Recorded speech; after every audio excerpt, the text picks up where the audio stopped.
in a harsh term, we're essentially cheap labor.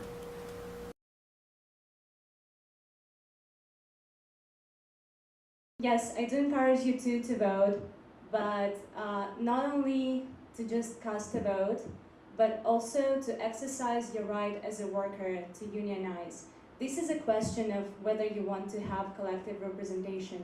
This is not a question of in which way it will be performed, because this will be discussed further, but just take this little step towards your democratic process.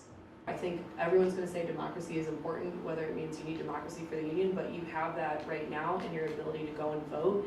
Encourage your friends to also go and vote. And everyone's been asking me, they're like, how should I vote? And I'm just like, if you have any sort of hesitation, if you don't agree with the bargaining unit, still go out and vote. And worst case, vote no. And when it comes around next year, because I know it's going to come back around next year, if things, maybe the bargaining unit has been shifted by then, or things you're more informed at that point, you have another opportunity, another chance to form it. Of course, not everybody is openly supportive. There are a number of people who are on the fence. However, we are hoping that these events and other conversations will help us to persuade them that practicing a right of unionization is the right thing for workers to do, because that's the most reasonable protection that they have. Some people come to grad school like in their 30s, and I mean, people have kids, you know. At this moment, like childcare or like parental leave or like healthcare for like their dependents is like very, very slim. And I think it's like part of human, like almost part of the basic human right, you know. So I'm in the 5th year of the PhD program in communications at the Columbia Journalism School.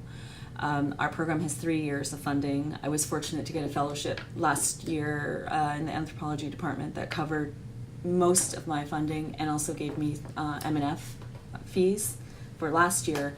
But right now in the 5th year, I'm TAing one course at Barnard. I'm also teaching at NYU, which I have been doing throughout the whole program. And I also had to take out a loan to pay my rent.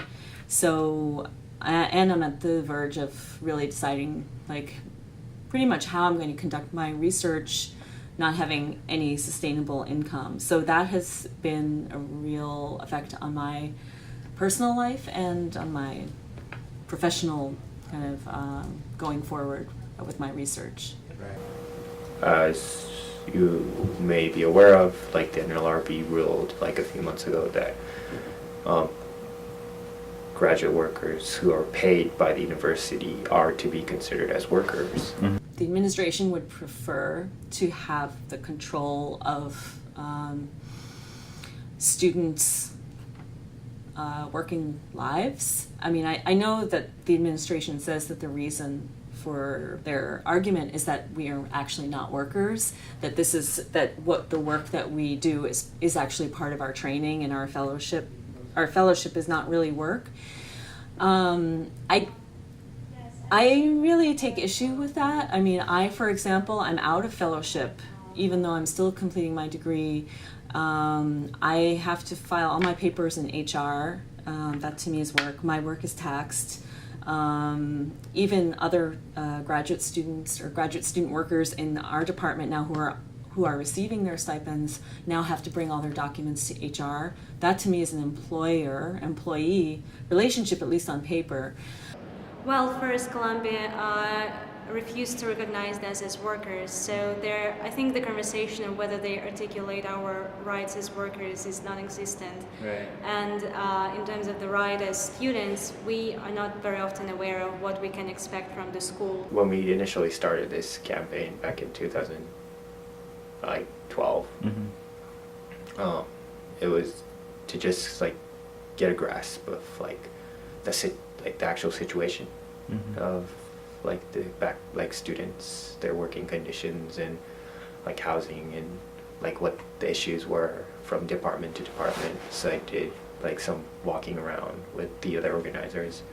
I mean, This department's organizing activities like really central because we're in doing the research that people are doing in GSAS, for example, or any other program in the country that receives 5 years or more of funding, but we have 3 years. So that means that just as we start our research, we're cut off financially. And that's not good for one's research, for one's morale, for one's like ability to eat and sleep in New York City. Like all of that affects one's life and livelihood. So pretty much every issue that the union has been raising has affected me personally, but then we discussed a bit earlier, like the issue of international students. So I myself was paid with a delay of 2 months in my first fall semester and delay of 3 months in my spring semester of the first year. Also, I had to switch advisors on my way to today. So I know how important it is to have guaranteed funding independent of your research. So I guess, yeah, I do feel a bit optimistic about it.